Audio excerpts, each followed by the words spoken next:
د لوی سپېڅلي څښتن تعالی په سپېڅلي نامه چې ډېر مهربان او رحم کوونکی دی، ټولو قدرمنو اورېدونکو او کتونکو ته، څوک چې په دې وخت کې موږ په ژوندۍ بڼه ګوري او که څوک بیا موږ وروسته ګوري، ټولو ته ډېر زیات سلامونه او درناوی. ملګرو، نن در سره په دې موضوع خبرې په دې اول کومنټ کې به هغه پوسټ هم کوم، پاس په متن کې هم شته. پاسند خان، ډیورن لاین او پاکستان قائد اعظم نه بلکې انګریزانو جوړ کړو. زما لنډه تفسیره ده او د پاکستان انګریزانو جوړ کړو. دا به هم زه د یو کتاب څخه راخلم. خو حسن خان په تېره ورځ په یو اریانا تلویزیون کې د یو ویان یا ژورنالیست سره خبرې کولې، په هغې کې دې ځینې خبرې وکړې. ځینې خبرې داسې وي چې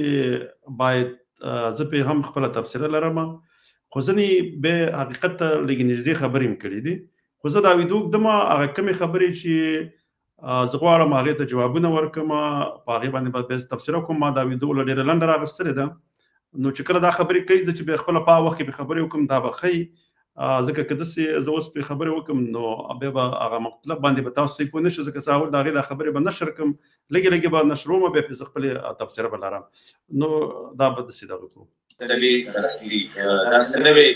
مسله نه ده، دا نه په نوي ځل باندې چې په دنیا کې داسې شي چې یو قوم چې کوم دی هغه په دوه ملکونو کې شریک شوی دی، یو کې شریک شوی دی، هغه په عرب کې چې موږ وګورو درزونه ملکونه جوړ شوي دي، دغه شان موږ پنجاب هم تقسیم شوی دی، داسې وګورو سند هم تقسیم شوی دی، داسې وګورو بلوچ هم تقسیم شوی دی. نو دا څه نوې خبره نه ده. زه د پیرسبا د جګړې نه راواخلم چې په ما باندې کله سیکان ده. نو لومړی به دا په دې باندې ووایو چې دا وایي چې ملکونه لکه نور هیوادونه هم وایي تقسیم شوي دي، لکه عرب، بلوچان، پنجابیان او ورسره سیندیان. نو د دې په اړه بس دا ما همیشه په دې خبرې کړي دي، خو زه به پرې نن بیا لږه شانته تبصره وکړم. مسله داسې ده ورونو، ما همیشه دوی ته ویلي دي چې عرب چې دی ژبه یې وشوې ده، خو دا قوم یو نه دی، ځکه چې کله محمد سلم په عربو کې راغی او مکه کې راغی او هغه د خپل دعوت شروع کړو او د اسلام دعوت یې شروع کړو، نو خپله د هغې نه د مخکې عربان چې وو دوی به په خپل منځ کې جګړې کولې او صرف همدغه د عربو پورې محدود وو.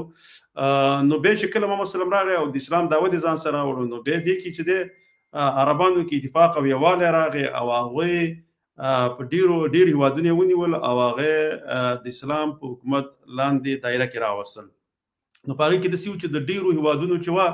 هغه وخت کې ژبه هم عربي نه وه او قومونه یې مختلف وو، خو چې کله پرې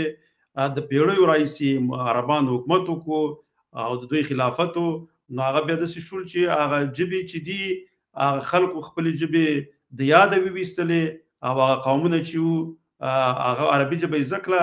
نو په قوم باندې خو لکه دوی یو قوم نه دی، خو د ژبې په لحاظ باندې اوس یوه ژبه شوې ده، داسې په لاتیني امریکا کې او په امریکا کې دغه کومه دغه چې ده برازم، په دې کې هم چې کله پرتګالیانو، اسپانویانو او انګریزانو دغه هېوادونه ونیول، دغه ټول برازم یې قبضه کړو، په دې کې خپله ژبه رسمي کړه. هغه د ځایي ژبو خلکو چې خپله ځایي ژبې چې کومې ژبې وي هغه ورکې شولې، او هغه انګریزي، اسپانوي او پرتګالي ژبه چې ده اوس د هغه ځایونو ژبه ده. قوم یو قوم نه دی، ډېر زیات قومونه دي، قومونو خپله ژبه خپل کلتور هر څه هېر کړه او د هغه دوی چې په کومه ژبه واکمنه کړې وه هماغه ژبه خپله کړې ده، او هماغه ژبه چې ده اوس وایي د قوم په لحاظ باندې دا ټول جدا دي. بیا دا وایي چې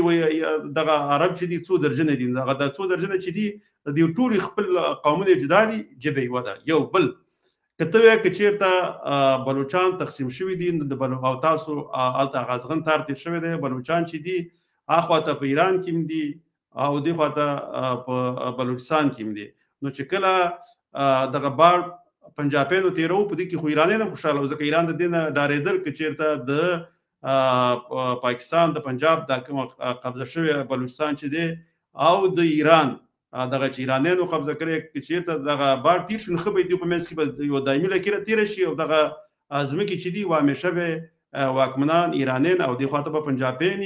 او په دوی باندې به همیشه د پنجاب او د ایرانیانو چې فارسیست دي دوی به پرې حکومت او د خپل ځان به خپل حکومت نه په وسایلو او په هر څه به پردي خلک لکه دا نور قومونه قبضوي. راتېر شولو پنجاب ته، که پنجاب ته یادوي نو پنجاب چې دی په پنجاب کې ډېر زیات قومونه اوسېږي هلته چې دی خپله یو قوم نه دی، هغې کې جټ هم دي، ګجر هم پکې دي، راجپوت هم پکې دي، او هغوی د وخت د تېرېدلو سره هغه مذهب چې دی هغه اسلام شوی دی، او هغه اخوا ته چې دی د هند طرف ته چې کوم یو دي هغه لا سیکان شوي دي. نو دې خوا ته دا کوم یو دي دا د پاکستان طرف ته دلته دا قومونه مختلف دي، مګر ژبه چې دا یوه د زه خو همیشه دا وایم چې دغه هندي دا اردو ژبه چې ده یا هندي اردو دا ټولې یوې ژبې دي، او دغه پنجابي چې ده دا هم تقریبا 90% د دغه پنجابي ژبې او د هندي او د اردو ژبې ته ورته ژبه ده. نو که دا ته داسې وایي چې هغه قومونه هغه هم تقسیم شوي دي، نو هغې تقسیم نه شوی دی چې هغه د مذهب په لحاظ باندې شوی دی، بلکې دا یو قوم نه دی. که داسې موږ سیندیان راواخلو، په سیند کې ډېر قومونه اوسېږي، هلته پښتانه هم پکې اوسېږي چې هغې ورته پښتانه پټانان وایي، بلوچان دي ډېر په سیند کې ډېر زیات خپله بلوچان اوسېږي، داسې په دې پنجاب کې هم ډېر پښتانه چې اوس ورته پنجابي پټان وایي، او ورسره دغه بلوچان او دغه نور نه اوسېږي. نو دلته هم یو قوم نه دی. نو چې کله دوی په منځ کې دغه کلکیره کش شوي یا ازغن تار پکې کش شوی، نو قومونه بیا مختلف دي، بس صرف هغه ژبه چې ده هغه په زوره باندې یوه شوې ده چې پښتنو خپله ژبه یې راکړې ده، او هغه ځینې پکې سرایکي پټان شوي دي، ځینې انکي شوي دي، او ځینې خپله چې هغه پنجاب کې ډېر وخت تېر کړی دی نو هغه یې پنجابي شوي دي. را به شو پښتنو ته، د افغانستان پښتانه او د پښتونخوا پښتانه، دوی چې د یو قوم دی او خپل ګډ تاریخ لري، خپل ګډ مشران لري، تر ډېره وخته پورې یو ځای پاتې شوي دي. کله که دښمنانو جدا کړي دي، نو دغه د دشمن په زور باندې جدا شوي دي، هغې دسیسې جوړې کړي دي، انګریزانو جوړې کړي، د هغې نه مخکې خپله افغانان هم خپله ملامت دي، افغانان پښتانه چې دوی په خپلو منځو کې همیشه جګړې کړي دي، چې کله هم داسې د ازادۍ یا د خپلواکۍ تحریکونه راپاڅېدلي دي، نو هغه تحریکونو پسې بل څوک نه دي راغلي، لکه څومره چې دوی ته په خپله دغه شوي دي، دا په خپل منځو کې سره په جګړه شوي. زه بیا وروسته دې ځینې مثالونه د خوشحال خان خټک هم ورکلي وو. نو خوشحال بابا چې و هغه خو سمه ده، هغه راپاڅېدو، یو د ازادۍ دپاره یې تحریک جوړ کړو چې یو د پښتنو دپاره یوه سیمه جوړه کړي. په هغه وخت کې هغه د انګریز د مخکې نسلونه خو چې وو هغه خو د مغولو سره وو، د مغولو دپاره کار هم کوو، د هغې دپاره ډېر پښتانه هم وژلي وو، خپله ډېره خاوره به د مغولو په حکومت کې یا هغه کوم چې د هغې په هغه وخت کې هغه مستعمره وه په هغې کې ورداخله کړې وه. خو چې کله اورنګزیب بندي کړو، نو بیا په بند کې ورته دا احساس وشو چې زه باید د پښتنو دپاره یو آزاد ملک جوړ کړم. نو په هغې نه بعد دا راپورته شو، هغه خپل جدوجهد یې شروع کړو، خو هغه جدوجهد ولې کامیابه نه شو؟ په همدې کامیابه نه شو چې بیا دپسې خپله پښتانه راپورته شروع، او هغوی دا پرېنښودل چې هغه خپل هغه جدوجهد کې هغه کوشش کړي چې د خپلواکۍ و په هغې کې کامیابه شي، بلکې ورسره خپل یو زوی ورسره د په مقابل کې ودرېدو. که داسې موږ وګورو، یو مخکې یو بل تحریک راپورته شوی کالو خان بابا چې هغه کله د اکبر پاچا په مقابل کې راپاڅېدو چې د بابر نوسۍ کېدو. نو هغې په هغه وخت کې خپله د پښتونخوا یو بل مشر درویزه بابا په نوم باندې چې و، هغې یوه فتوا ورکړه چې کالو خان بابا چې کومه د ازادي یا خپلواکي دا وخت د مغولو نه غواړي، نو دا صحیح نه ده، ځکه د وخت پاچا خلاف باندې جنګ په کار نه دی، د اکبر پاچا خلاف باندې به جنګ ونه شي. هغه دا چې اکبر پاچا یو نوی دین ایجاد کړی و چې هغې ته به یې دین الهي ویلی و، چې هر څوک به کله د دې دغه ته راتله د دربار ته، نو هغې به ورته هلته خلکو به ورته سجدې کولې. خو بیا هم درویزه بابا چې د هغې نه به پیسې اخیستلې، د هغې د دربار دپاره یې کار کوو، د مغولو دپاره او د هغې د مستعمرې د محکمولو یا د قایمولو دپاره چې پښتونو باندې هغې ته کار کوو. خو هغه هم خپله دغه پښتون راپاڅېدو او جګړه ورسره وکړه. همداسې مخکې چې کله زمانشاه د سیکانو دپاره ورغی او هغې هلته وټکول، دوباره چې راغی، دوباره چې بېرته تو خپل ورور یې په افغانستان کې راپورته شو د محمود په نوم باندې، او هغې هلته شورشونه جوړ کړل. نو هغه بېرته راستون شو چې د خپل هغه ورور شورش هلته وټکوي. نو هغه و چې سیکان قوي شول، ورو ورو راتله دغه پښتونخوا چې دی هغې ونیوله. پښتونخوا افغانانو یا پښتنو د سیکانو ته په کومه مایده کې نه وه ورکړلې، هغه د دوی د خپله بې اتفاقي چې ورور سره جګړه وکړي، دغه وکړي، د هغې په مقابل کې تر زه په دې بیا نور هم خبرې وکړم، یو څه به د دې خبرې واورو چې هغه اصلي مطلب ته را برابر شي، بیا پې زه نور هم خپله تبصره لرم، نو ځکه بیا به همداسې د تاریخي حوالې به هم ورسره ورکوو. نو زما افغاني مشرانو زه څنګه خرڅ کړی بیا په انګریز سره زما د مرضۍ مطابق زما نو پې کشره خوب جوړه کړې وه چې څوک به راتلو په هغې باندې به زما د افغانستان هغلي بادشاهانو یا قومندانانو به په ما باندې ډیل کوو. زه هغه خبرو ته نه ځم، زه که د مغولو په وخت کې یو ځای پاتې شوی نو ټیک ده، خو کوټه چا خرڅه کړې ده، پېښور چا خرڅ کړې دي یا بل چا خرڅه کړې ده، د زموږ معاهدې ما نه دي کړي، نه زما نه تپوس کړی دی. او نه چې د ډیورنډ په معاهده کې زمانه تاسو کړی چې خانه زه د انګریز سره دا خبره کوم نو د خوښي چې تاسو د انګریزانو لور نو زمانه په چې کوم ته مو وې که شریف ور جوړ کړو چې بس چاته په پکارو چې کله په کابل په خطر کې شو نو به بس دا خاري په خبر دی ورې کوم ورته حقیقتونه دا دي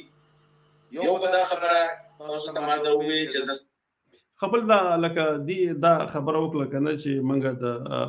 مغولو په وخت کې یو ځای پاتې شو لکه دغه د بابر پاچا نه وروسته دا وخت یاد کو خو ګوره دي چې هغه اصلي د پښتنو کوم واکداري و د احمد شاه بابا یا میرویس نیکه نه وروسته خاص کر احمد شاه بابا نه وروسته چې ټول پښتانه اته پنجاب سند د کشمیر دا ټول باندې پښتنو پاچاهي و د افغانانو پاچاهي پیو ګوره هغه د یاد نکړه صرف مغول د یاد کړه مغول پردي و هغه خو ته پنجاب کې ماغه نصاب در خودل کیږي د مغولو په باره کې او هغه د پنجابیانو آیډیل دي ځکه خپل پنجابي بل څوک نه لري خو دا غوي آیډیل یو دغه رنجیت سنگ دي چې سکان دي او بل چې دی هم دغه مغول دي ځکه مغول ته ځکه خوشاليږي او د مغولو په باره کې ځکه هغه ځکه نظر لري ځکه چې دلته اوس د یو صوبه یا ولایت نشته دی چې په هغه کې ترکانی نو د افغانانو هغه ځکه پټي چې افغانانو خو تقریبا څه کم 400 کاله په هند باندې حکومت کړی دی که چیرته پنجابین او په پنجابي حکومت کړي نو که چیرته پنجابین دغه تاریخ په نصاب کې واچي نو هغه په دې باندې پوهیږي چې پښتنو ته د سند چې یو الهام ورته ورشي چې څنګه لکه همیشه په دې باندې پښتنو حکومت کړی دی اوس ولې موږ د پنجاب په غلامۍ کې استو په دې باندې زلګ نور خبرې کوم خو ګره دلته دا ځنې خبرې کوي چې هغه ځنې خبرې حقیقت لري په هغه باندې به زه یو څو خبرې کوم ځکه چې هغه لکه زمونږ د افغانانو ځنې نور تاریخي غلطنی یا تیروتنې دي چې په هغه باندې سره خبرې کوم دا بزل د دې جذبات قدر کوم چې تاسو چې موږ ته غوړي ځکه کوم په اسپان دي تاسو خپل مشرانو ته وایي سپای باندې چې کوم د ډیورنډ څخه غړي چې هغه سار راځي د دغه ته بیا تاسو کار وکړئ چې کابل له پکې چې د خبره د اسلام آباد سره یو چنه کې د اسلام آباد نه مني نو لکه ګوره د هندستان سره د پاکستان مسله ده په کشمیر باندې لومبي کار نه وکړي چې موږ له اقوام متحده ته ملل متحده ته الته کې موږ چې راشي عدالت کې دا شانتي هر څه کې چې یو خبره ته کومه لکه زما خپل ملک ته خپل ملک کې دنه حسن لګوما بل د څه د لکه دی په خپل خبرو کې مخکې و خبره بل مکله چې وخت کې لکه یو خو د سویل چې افغانانو کوشش نه دی کړی چې پښتونخوا بیرته واخلي نه په کم ملل متحد کې نه ملګرو ملتونو کې یا کوم ځکه غږ پورته نو کو د پښتونخوا لپاره بیا د سوي چې په شپږم لسیزو کې دلته ځنې تحریکونه په افغانستان کې جوړ شول د پښتونخوا د ازادۍ په خاطر او د بلوچستان د ازادۍ په خاطر او سندي دوش او د ویغ زلمن دغه شروع دا جوړ شروع په پښتونخوا کې الته د خپل خبره به د خپل رد کوي هغه ویل چې دا کارونه الته وشول د خپلواکۍ لپاره ځنې تحریکونه پیدا شول خو په دغه وخت کې یو غټه غلطي چې دا خبره د افغانانو او به خاص کر د پښتنو یو لوی غلطي کړې و او لوی غلطي دا و چې سید د نېشنلزم راپورته شو په پښتونخوا او بلوچستان کې بلوچستان تحریکونه جوړ کړ ډېر پښتانه او بلوچستان افغانستان ته پناه وروړه حتی ځنې سیندیان هم راغلل پناه واخیستله او اته به خپل دوی و چې به خپل تحریکونه په خپل سیمه باندې چلول خو ته غلطي بل دا وشول چې پنجاب ته یو سوچ پیدا شو چې څنګه مخ نشو کولای چې الته کم د نېشنلزم راپورته کو او هغه افغانان په خپل منځ سره به اتفاقی باندې واچو او د ازادۍ وختونکو کوم تحریک پکې وچلو ځکه دا خو نه کیږي ځکه چې افغانان چې کم قومونه دي هغه ډیر چې اکثریت خپل لکه د هر قوم یو قوم څخه دی افغانستان ته وفادار دي دا ځنې خرچوي پکې پیدا کیږي هغه پر قوم کې شته خو ډیری وفادار دي ځکه هم دوی ساتره دي چې څوک راځي څنګه د افغانستان ورډورنګ شلو خو به هم دغه هیوا چې دی دا تر اوسه پورې لکه هم د صفات دي کومه جغرافیه چې دا د اخرنه چې کومه وفات ده د هم د صفات ده ځکه دا خپل ولسی ساتي نو به دي چې دا کومه لکه دغه هغه وخت کې دغه پنجاب ته یو نظر راغی چې څنګه زکول شم چې الته لاس وخنی وکم نو هغه ځنې مذهبي ډلې د سردار داوود په وخت کې پیدا کړي چې هغه به ته لکه د اسلامي شریعت د پاره په افغانستان کې غږ پورته کی یا اسلامي نظام د پاره غږ پورته کی خو هغه مشران چې په وخت کې ته هغه سره دا اصول پیدا نشو چې یو هیواد کې خپل اسلامي قانون نشته او د انګریز قانون پکې دی نو دی څنګه زمونږ په هیواد کې موږ ته اسلامي قانون غواړي هغه هم دا و چې الته چې کوم هغه نېشنلزم دغه راغلی مشکل د پنجاب د پاره ازادي غوښتلې نو هغه خپلواکي د پاره کار کوو نو دی هغه کاونټر اٹیک چې ورته وایي ځوابي برید هغه دغه د اسلامي ګوندونو د لارې وکړو په وخت کې لا روسان نو راغلي زه د روسانو ته مخکې خبره کوم د سردار داوود او وختو په وخت کې دا کار وشو بیا روسه یو بل ډېر غټ افغانانو یو بل غټه غلطي دا وکړه چې لکه ځینې افغانان لکه وطن خرڅي یا ضمیر خرڅي چې په هغې کې یو کارمل چې کله افغانستان ته راتلو نو د ځان سره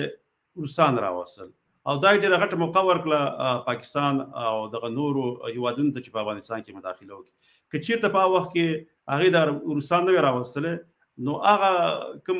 ګوندونه چې د سردار داود په وخت کې کار کړی و هغه ډېر په اسانۍ باندې د سردار داود په وخت کې وټکول شو هغه شروعونه ډېر زر غلي شولو ځکه ولسو سره نه ولاړ خو چې کله وروسته دغه کارمل ځان سره روسان راوستل نو هغه تحریکونه هم زور واغستو او ولسم باندې ظلم شروع شو ځکه روسانو بمباري وشنه شروع کړو نو هغه ډېر زیات پښتونخوا ته لاړ او دغه ځای نه بیا خپله دغه مبارزه چې ده دغه په ضد باندې شروع کړه د کارمل خو دلته یو بل غټ یو سوال پیدا کیږي چې څنګه لکه زه بیا په دې باندې وروسته خبرې کوم ګوره کارمل خو روسان راوستل مګر هغې روسان استعمال نه کړي استعمال یې نه شو کولی چې دغه پښتونستان چې دی دا د ځان لپاره آزاد کړي هغې صرف راوستو افغانستان یې پرې دغه کړو قبضه که بیا داسې تا راوستلی خو بیا به دې د اټکه پورې ورته ویلی وی چې ما سره مرسته وکړه چې زه اټکه ونیسم چې دا خپله خاوره یو ځل خپله کوم خو هغه کار هم دې ونه کړو او صرف هغې راوستو او هغه د افغانستان خاوره چې ده هغه یې پرې قبضه کړه او خلکو ته او پنجابیانو ته نور هیوادونو ته دا موقع په لاس باندې ورکړه چې په افغانستان کې دغه منځني چې جګړې چې دي دې ته دغه لمن وهي او دغه په افغانستان کې دې ته دوام ورکړي یو ښه موقع په لاس باندې ورغله دا چې وه دا یوه لویه غلطي یا تېروتنه وه په هغه وخت چې په هغه ګوند کې ورسره څوک وو دا د هغه ټولو تېروتنه وه خاص کر د کارمل چې هغې دغه کار یې وکړو او روسان یې افغانستان ته راوستل ما هغه و چې تر اوسه پورې پنجاب ته دا موقع په لاس ورغلې ده چې په افغانستان کې لاسوهنې کوي نو دغه یوه غلطي چې وه غټه غلطي د پاکستان د جوړېدلو نه وروسته دغه وه چې موږ خپله افغانانو دغه موقع دغه پنجاب ته پلاس باندې ورکړه زه به په دې باندې نور هم خبرې کوم زه به دا ویډیو لږه نور هم پرېږدم چې بیا وروسته ما سره بله ویډیو هم ده ځکه دې کې خو دې د دغه چې دی اسد خان دې یوه خبره وکړه چې د جنایي ډېر صفت وکړو بیا به زه دوی ته ورښکاره کړم چې ما سره هغه ویډیو شته چې خپله لکه انګریزان په دې باندې قایل دي خپلو کتابونو کې هم لیکلي دي چې پاکستان موږ جوړ کړو د څه دپاره هم جوړ کړو دا په هغه ویډیو کې شته زه به بیا پرې وروسته خپلې خبرې م کوم زه به دا ویډیو لږه دغه کوم چې دا ولاد حسن خان خبرې خلاص شي بیا پرې وروسته په هغه بله ویډیو هم دې سره یو ځای ده ډېره لږه ده ما یې صرف خدم هغه د کار ځای راغه سره دی هغه سره بیا دغه کوم دیوال لګوما دا خو امریکا چې کوم دی د میکسیکو سره دیوال لګي ولا د میکسیکو نه اوس کې زه د ایران سره چې کوم دی ماته د غره مسله ده زه به هغه باندې چې کوم دی زه اصلا حتی د میکسیکو سره چې امریکا اسانتار لګي یا تاسو ته باړ وي دا لګي نو د میکسیکو او دغه چې دی دا یو قوم نه دی د امریکا دلته مختلف قومونه اوسېږي ژبې مختلف دي او هغه چې دی دوه جلا هیوادونه دي چا د چا خاورنده قبضه کړې چا دوه قومونه په منځ باندې نه دي بیل کړي نو هلته خو هغوی چې دا کوم کار کوي هغوی حق لري چې هر یو هیواد یې وکړي ځکه په منځ کې لکه دوه جلا هیوادونه دي دا کار کوي دلته خو چې دی انګریزان راغله دغه فرضي کرښې د پښتنو په منځ کې کش کړه او هغه هم په زور باندې وکړه ته لکه ځینې خبرې کړي بیا به هغې ته پکې وروسته ځینې جوابونه ویم خو زه به دا ویډیو هم پرېږدم چې دا لږه تاسې واورئ ایران نه تپوس کومه ته په خپل کور کې دننه دیوال وښیې نو په دې باندې ما ته ستا د تپوس ضرورت نشته ها که ستا چې دا ته وایي چې یاره ستا د کور دا دیوال چې کوم دی دا زما په کور کې دی یا ستا دا کور دا ځمکه چې کومه ده دا زما ده نو بیا به جرګو له ځو حکومت له به ځو عدالت له به ځو ملا له به ځو قاضي له به ځو چېرته خو به خبره کوم که نه دا جذباتي خبرې دا بابولانې خبرو باندې چې کوم دی نه قومونه جدا کېږي او نه قومونه یو ځای کېږي مونږ خبره کوو د باډر ټیک شو بارډر باندې کستا اعتراض چې زړه بارډر نه بارډر خو نه دی هغه فرضي کرښه ده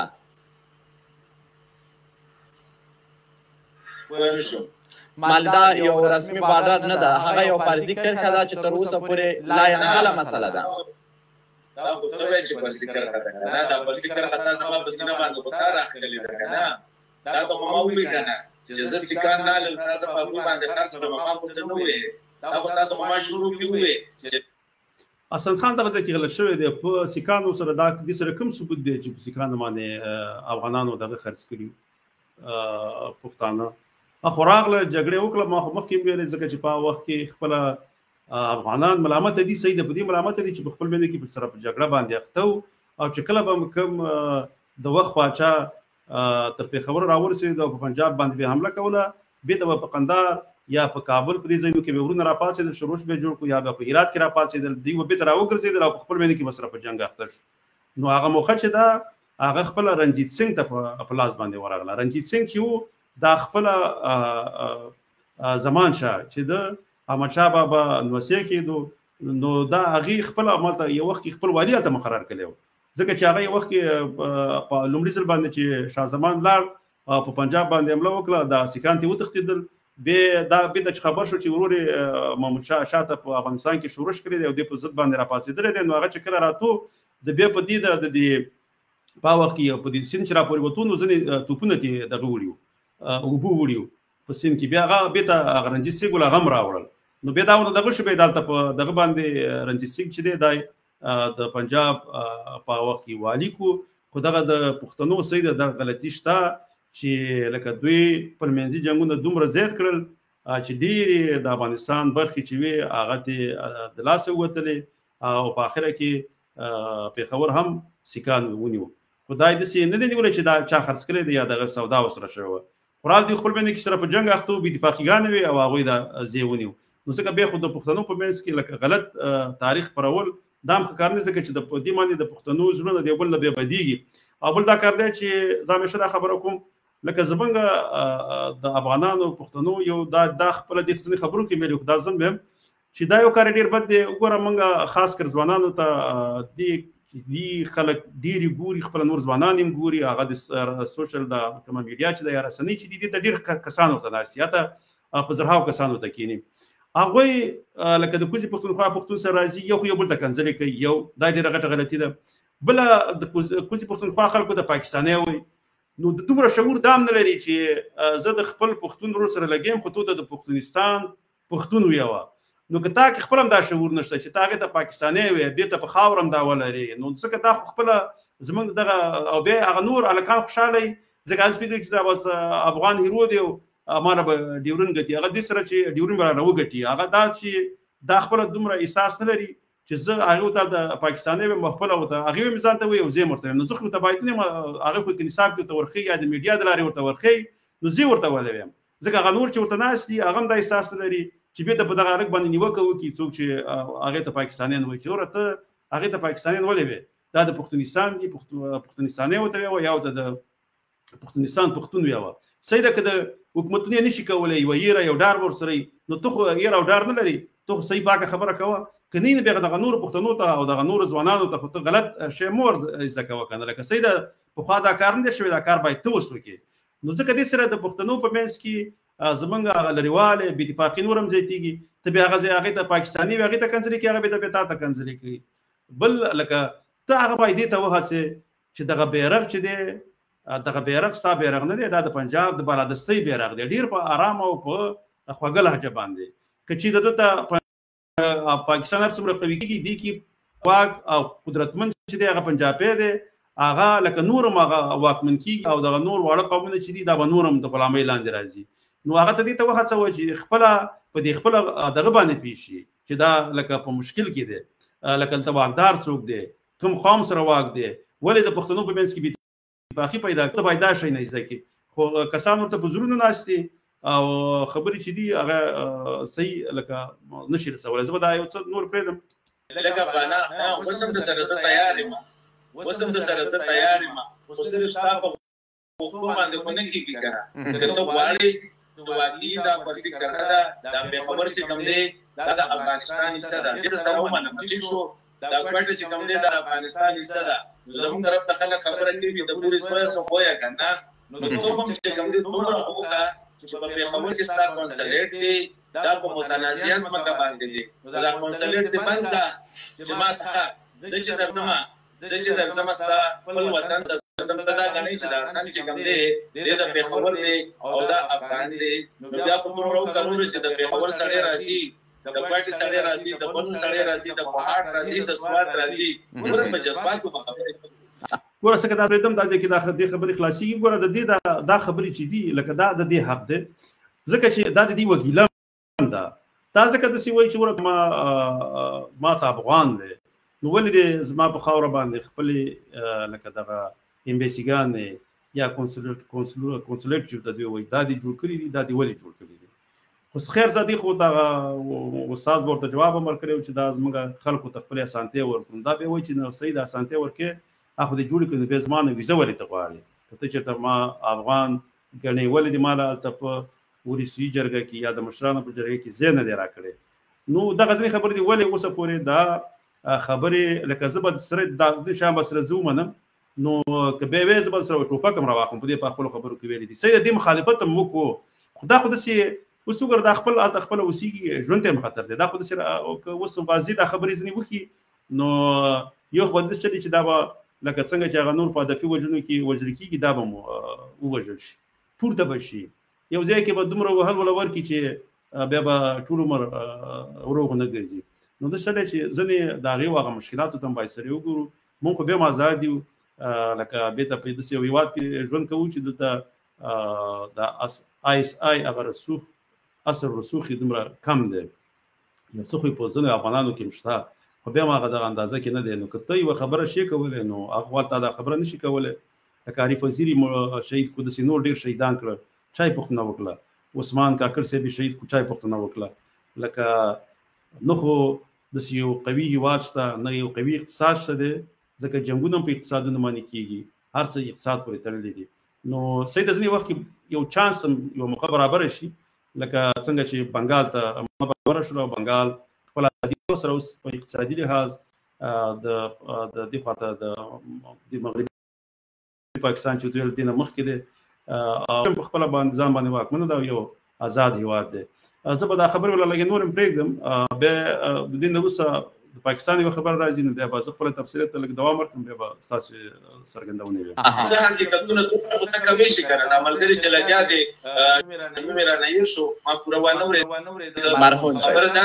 ده ووایه چې خپلو مشرانو ته د کابل مشرانو ته دا مشوره ورکړي داس په سره زبم د سره خیر ټوپک راواله ما ته پته ولګېده چې واقعي زما د افغاني ملګري چې دی دا ورور چې دی ډېر سیریس دی کابل والے ته ووایه د کابل مشرانو ته چې اوس خو ستاسو سره اختیار راغلی دی دا پېښور دا کنسرټ دی ته وګوره دا بند کړې دا خو ستاسو په متنازعه ځمکه باندې دی د پارټي دا کنسلیټ بند کړې دا خو ستاسو په متنازعه ځمکه دی یا دغلته کې په پارلیمنټ کې یا دغلته کې په کابل کې دا وایي چې د حسن خان راځي یا د پېښور بل یو پښتون راځي د کوهاټ د ډي ای خان د راواله د قبایلي سیمې چې دا راځي دوی ته زموږ لارې کولاو دي په تورخم به د سره تپوس نه کوي سره د بسرې دا کتلی شي چې د کم دی دی به ورته وایي چې زه د مردان یم زه د نوښار یم وګوره حقیقتونه دا دي نو که تاسو غواړئ چې دا متنازعه ځمکه ده نو بیا د مهذب چې کوم قومونو رویه ده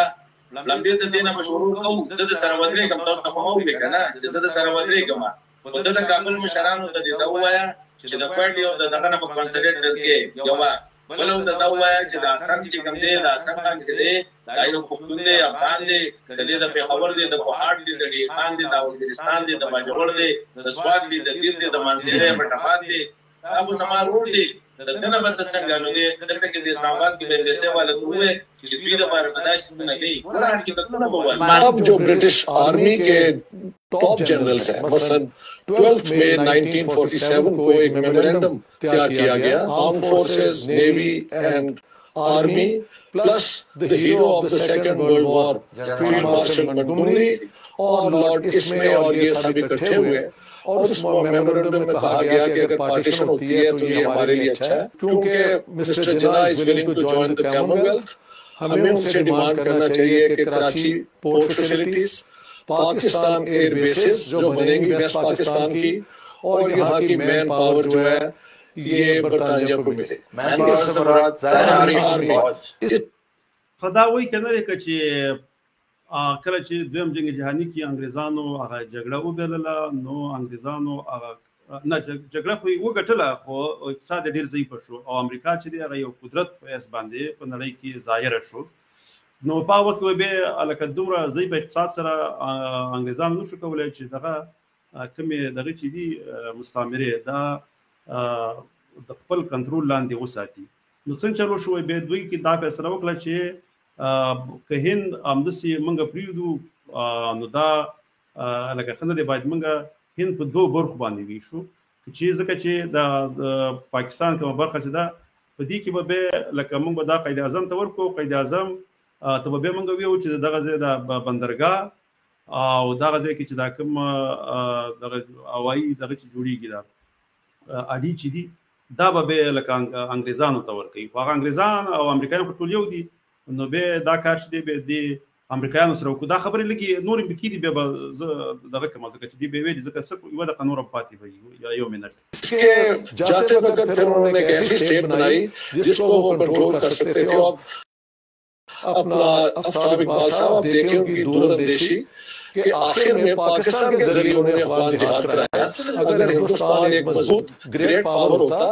तो वो करवा सकते थे इनसे कोई। तो इसलिए पाकिस्तान का बनना जो है ना बरतानिया के लिए इम्पोर्टेंट था। बाद में हिस्टोरिकली वो इस्तेमाल किया फिर अमेरिका ने टू फाइट द अफगान जिहाद। خبرونه دا تاسو ولیدو ځکه هغه دا ویل چې لکه نه جناح جوړ کړی دی او نه کوم مسلمانانو جوړ کړی، خپل انګريزانو دا غوښتل چې لکه کیسته یو متحده هند پاتې شي، نو که به چیرته لکه هغه بفر زون چې دی لکه روسان دی خواته د ګرم اوبو ته رانشي، ځکه به ولا هند به مخه ونه نیسي. نو دې خاطر باندې لکه هغه کومه نظریه چې د کمونیستي هغه په هند کې ډېر ځل به خورش، نو دوی غوښتل چې د یو بل هیواد جوړ شي د اسلام په نوم باندې، او هغه به لکه دغه غاډي او ورڅ به چې دی هغه به استعمالي، او به دا وایي چې ما غو چې به دغه د پاکستان په نوم باندې د هیواد جوړ شي، هم دغه خاور نه امریکایان کوشش وکړي چې د افغانانو گزارې باندې روسانو ته شکست ورکړي، ځکه خو هغه کې به ډېر ګټه به ما یو ورځ مخکې مې ویل چې د آی اس آی او دا لومړی چې د ډېرې زیاتې د کومې قوا جوړېدلې دا مولا عسکري قوا جوړېدلو کې امریکایانو ډېره مرسته کړې وه، ډېرې پیسې ورته راغلې. هغه ما سره بله یوه ویډیو شته دی، ځکه همدې په خاطر باندې دا ساتل چې دغه وکړي دلته د روسانو مخه ونیسي. نو دا لکه خپل ځان نشي ساتلی، دا بل ساتي. خو یو کار دی چې د دې نه بیا پنجاب چې دی هغه ډېر زیات ښه سیاست پر مخ باندې وړي، ځکه چې هغې په همدغه د امریکا او د انګرېزانو په زور باندې دلته نور قومونه هم غلامان کړي دي. دوی صحیح ده که د امریکا او د انګرېزانو غلامي کوي، نو بیا دوی پښتانه، بلوچ، سندي، سرایکي او دغه نور قومونه غلامان کړي دي، او حتی په افغانستان کې هم ښه د مداخلې چانس ورته ورغلی دی چې پخواني هغه ځینې قصرونه واخلي. قصور لکه چې دغه د قصور په نوم باندې یو د پښتنو یو قوم شته دی، او د بدل ته ځینې وخت قصور هم وایي زموږ په کونړ کې. نو هغه به دغه ده، نو دیو دغه مقوره په لاس ورله، خو مګر منګه لکه اوس وګوره دغه چې دی دا کتاب چې دغه کېږي په دې کې دا کوم دا اوس خاردار تار چې ورته منګه ویو یا ازغن تار ورته څوک وایي یا ورته باړ وایي، دا چې لګول کېږي ګوره دلته داسې یو حالات جوړ کړل چې دغه باړ پیسې هم د امریکایانو نه واخیستلې او ناټو نه، ځکه دوی ورته ویلې چې کبانان ډېر وایي چې هلته دغه د دې نه ترکستان راځي یا طالبان راځي. نو په هغه وخت چې دغه وخت حکومت او ناټو او د امریکې پوځونه مالته و، نو بیا هغې ته ویل چې تاسو داسې وکړئ، موږ له دا پیسې راکړئ، موږ به دغه ځای کې د ازغن تار تېرو. نو هغه پیسې هم ګوره دوی دغه هېوادونو ښه لوبوي، لکه صحیح ده غلامي هم کوي پنجاب، خو خپله ګټه پکې لټوي. هماغه و چې فاټا یې خپله کړه، هغه هم په لکه هغه ځای کې مخکې هغه لکه ډېر لږ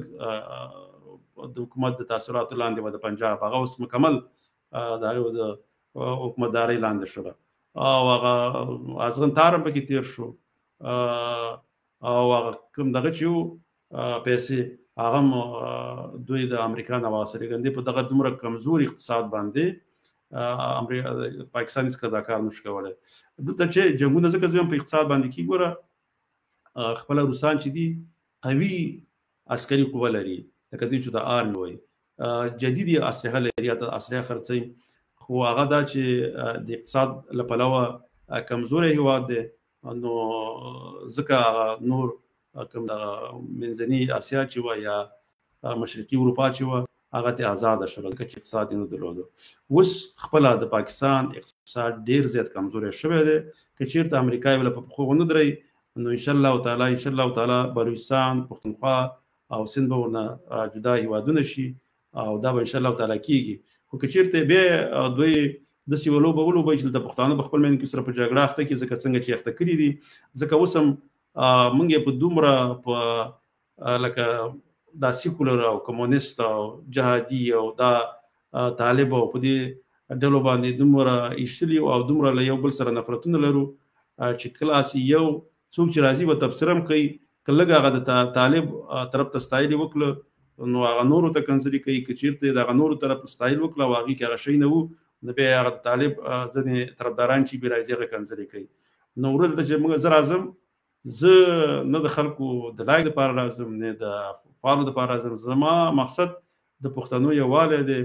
په پښتنو کې اتفاق راوستل دي او څه چې زمونږ وسه کېږي هغه ورته ورښودل دي خاص کر ځوان نسل ته چې یو وخت کې نه یو وخت کې انشاءالله تعالی دوری افغانستان لپاره به حرکت وکړي. زه به د یو څو کمنټ راواخلم ځکه وخت ډېر تېر شو نو بیا ډېرې اوږدې خبرې نه کوم. زه بس یو څو دقیقو کې زر ویم نو زلمي وروره که اول کومنټ هم دی راغلی سلامونه یې کړي دي خو دې کومنټونه کې ځینې ماته نه ښکاري چې کوم یو ښکاره نه شو هغه ورور به بېګیله نه کوي. بیا د آصف الله افریدي ورور دغه رالېږلی دی سلامونه یې رالېږلي دي. بیا اسلام زدران ورور هم سلامونه رالېږلي نړیمنه وروره د بل ورور هم سلام رالېږلی او د یو بل ورور هم سلامونه رالېږلي دي او نیکې هیلې کړي دي. شیراني ورور ډېر وخت بعد ښکاره شوی الله دې وکړي چې روغ جوړ یو کوي نو زما سلامونه سره قبول کړه.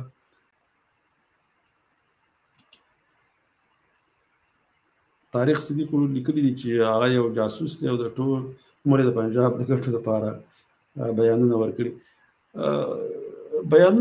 دي. یوه نیمه خبره چې دا هغه لږ حقیقت ته نږدې وي هغه هم پکې کوي که نه لکه سمه ده ځکه هغه خو هغه کمې خبرې چې کړې وي هغه ځینې ډېرې داسې صحیح خبرې نه وي خو یوه نیمه پکې بیا لکه هغه حقیقت لري نو باید هغه حقیقت شي که ده لکه باید موږ هر خبرې ته په تعصب په سترګه ونه ګورو حقیقت به ولې منو او کوم خبرې چې یا به ولې ردوو. دې فرمان الله خو یو ښه شعر رالیږلی مننه فرمان الله خانه.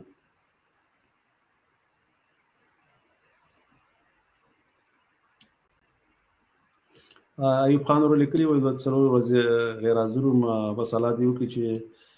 چې کومه مسله وه چې هغه حل شوي نو نړۍ مننه چې بېرته راغلی پروګرام ته زموږ.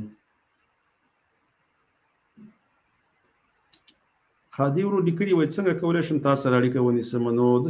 زه به درته بیا دا پروګرام چې کله خلاص شو لاندې د کومنټ کې به زه دغه ولیکم خپل واتساپ نمبر بیا کولی شم ما سره اړیکه ونیسي. و دې لیکلي چې زموږ مشرانو همیشه غلطي کړې ده نړۍ مننه و دا خبره بالکل حقیقت لري.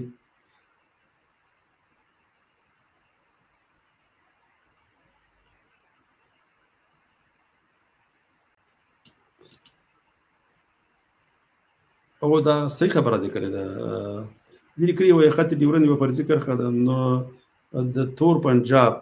خپل ځان خوشحالوي موږ افغانان تور پنجاب ته خطاب کو چې لږ نور منتظر اوسئ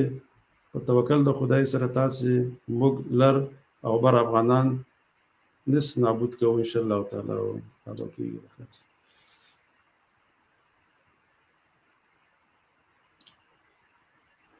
خادي ګل کوم ورور دی ګل وزیر ور سلامونه رالیږلي نړۍ مننه وروره.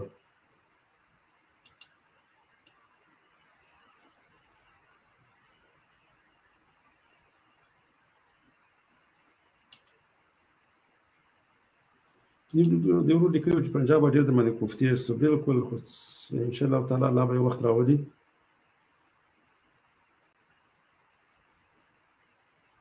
خادي لیکلي دي چې کوم السلام علیکم کوم د پیښور کې پښتانه ګوندونه دي چې دا څنګه دي دې باندې به ان شاء الله تعالی ما پخوا ځینې ویډیوګانې جوړې کړي دي خو به تاسو لیدلي نه وي بیا دا ډېر تفصیل غواړي زه به بیا په هغې باندې یا خبرې وکړم یا به هغه ویډیو بېرته راوړم هغه به دلته نشر کړم دې کې یو څه دغه لیکلي دي څنګه دا زه چا کومه دي لیکلي حسن څخه زما سوال 80 کاله مخکې هند او افغانستان ته 80 کاله مخکې د هند وې که د افغانستان که افغان ولې نمک حرام یې ورته شلې چې افغان حسن خان هم افغان دی خو د شلې چې مخکې انګریزانو چې دی پښتونخوا زموږ نه جلا کړې وه او په وخت کې د انګریزانو حکومتونو د هند سره په زوره یو ځای کړی و ځکه په هند هم د دغه حکومت و د انګریزانو خو دا چې کله انګریزان وتل نو که ظاهر شاه د وخت پاچا و هغې باید کوشش کړی وی چې خپله خاوره خپله کړې وی خو په دې موږ پوهېږو چې که انګریزان وتلي مو نو په وخت کې د پاکستان د فوج مشر چې و هغه هم انګریز و او انګریزان هماغه قوت ته ورسوي چې و هغه دغه ته ورکول هغه عسکري کوم قوت چې و هغه دغه ته ورکول دغه د پنجاب حکومت ته په لاس ورکړي په هغه وخت کې په بابړه پښتانه راپاڅېدلي وو بیا په بابړه کې تقریبا 600 کسان شهیدان کړي وو نو پاڅونونه پښتنو کړي دي په هغه وخت کې د پنجاب په خلاف باندې څو زره کړي ډېر پښتانه پکې بندیان شوي هم دي خو داسې چل دی چې د پښتنو بې اتفاقۍ د امله هغه دغه چې دي تحریکونه هغه نه کامیابېږي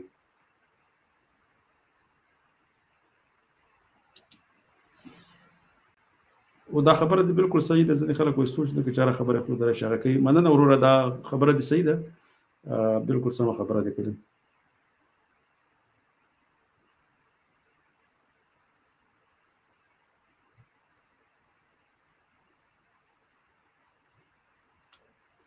دلته ناوخته کېږي دا ځینې کومنټونه پاتې شو ولا چې زه خو او زما هم څه کار دی نو انشاءالله تعالی بیا د ځینې ورونو کومنټونه چې یا څرګندونې پاتې دا بیا بله ورځ ویم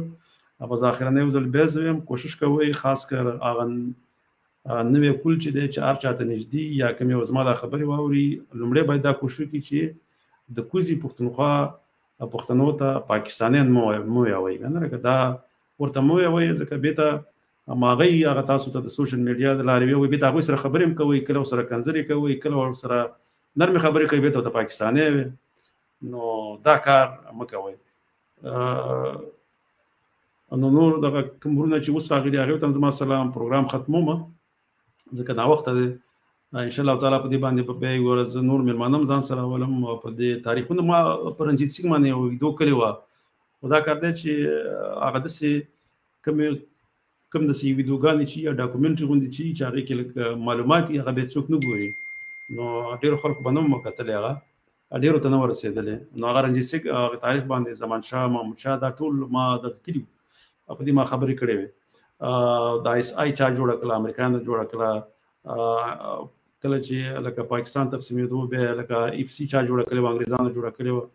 هغه وخت کې د انګریزانو حکومت دغه دپاره کار کوو او بیا وروسته چې کله پنجاب انګریزان ووتل بیا د پنجاب دپاره کار کوو نو دې باندې ما خبرې کړي دي خو هغه بیا کوم وخت چې ما خبرې کولې هغه بیا تفصیل سره دي نو انشاءالله تعالی که بیا دغه و بیا به بیا دوباره کله کله خبرې وکړو ځکه دا پروګرام ډېر خلک خاص هم نه یې کتلی نو بیا به هغه نورو کسانو ته ورسېږي تر بله ویډیو پورې مې په لوی الله جل جلاله وسپارم خوشحاله ارامه او سوکاله ژوند